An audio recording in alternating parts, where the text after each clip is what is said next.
Welcome back to the channel, everyone. Today, we're diving deep into the legendary life of one of dancehall's biggest icons, the warlord himself, Bounty Killer. From his family roots to his luxurious lifestyle, net worth, and how he's still making serious money touring worldwide, we've got it all. Stick around till the end, because you're going to be surprised by how much power and influence Bounty Killer still holds in the music industry. Before we jump in, don't forget to like, comment, and subscribe for more content on your favorite artists. Let's start from the very beginning. Bounty Killer, born Rodney Basil Price, was born on June 12, 1972, in Kingston, Jamaica. He grew up in the gritty, vibrant community of Seaview Gardens, a place known for producing some of Jamaica's most talented artists. Growing up wasn't easy for Rodney. His mother, Miss Ivy, was a single mother and played a huge role in shaping his life. He was very close to her, often referring to her as his queen. Miss Ivy sadly passed away in 2012, and if you follow Bounty, you know how much that loss impacted him. Bounty Killer has several siblings, and he has always been vocal about how family is everything to him. Though he's kept his private family life away from the media, it's known that he is a father to several children. Sources say around 6 to 7 kids, and he always stresses the importance of fatherhood, even encouraging younger artists to take care of their families. What's clear is that despite the fame and the battles in dancehall, Bounty Killer is a real family man at heart. Now let's talk about how Rodney Price turned into Bounty Killer, the warlord of dancehall. Bounty's career kicked off in the early 1990s when he started working with King Jammy, one of Jamaica's biggest producers. He became known for his aggressive delivery and hardcore lyrics, touching on poverty, politics, and ghetto struggles. Hits like Poor People Fed Up, Benz and Bimmer, Book, Book, Book, and the iconic Look Into My Eyes made him a household name. He's also the founder of The Alliance, a group that helped launch the careers of top dancehall artists like Mavado, Busy Signal, and Vybz Kartel.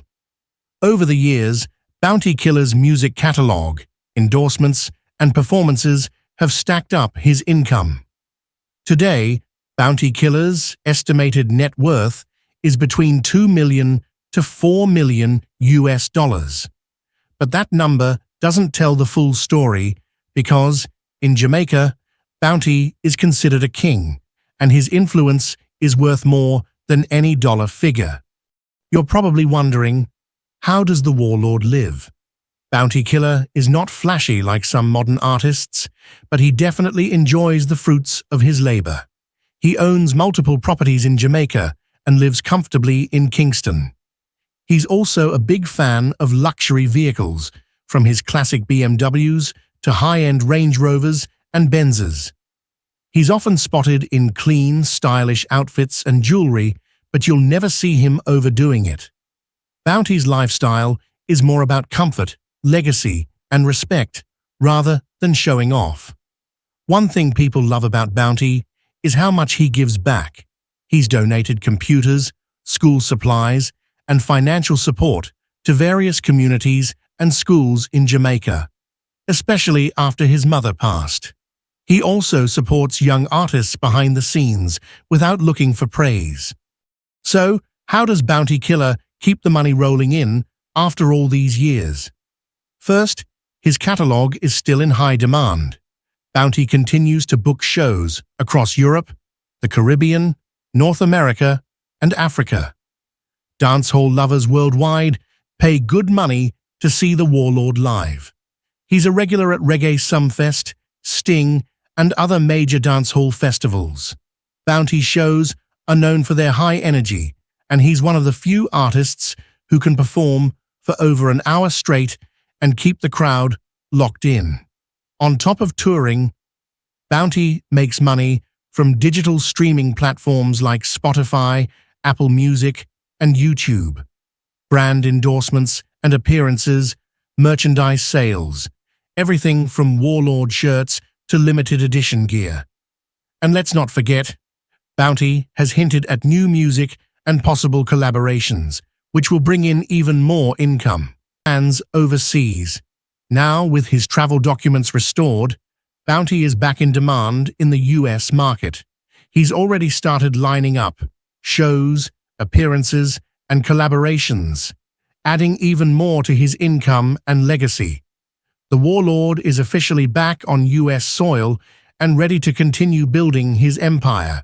Now, let's talk about how the Warlord is living. Bounty Killer owns a massive modern mansion in the hills of Kingston. The house is designed for both privacy and luxury. From the outside, it looks like a sleek contemporary villa with tall gates and heavy security. Nothing too flashy, but solid and exclusive. When you step inside, it's a whole different world. The interior is modern, with a Jamaican twist, high ceilings, open concept living room, and massive glass windows looking out over the city lights of Kingston. The living room is filled with custom leather sofas, marble floors, and a giant flat-screen TV mounted on the wall. On the walls, you'll see plaques, awards, and photos of Bounty with legendary artists like Beanie Man, Movado, and international stars like Busta Rhymes. The kitchen is state-of-the-art, granite countertops, stainless steel appliances, and a massive island where friends and family gather. He's also got a home studio built inside the mansion, so he can record music without leaving his property. And let's not forget the backyard, a big pool with nightlights, a patio area for parties, and a small outdoor bar. The entire property is secured with cameras, guards, and a tall fence, because when you're the Warlord, you live like royalty, but you move smart. Bounty Killer doesn't live loud, but his space is all about comfort, legacy, and peace. But Bounty Killer's legacy isn't only about music, money, or mansions.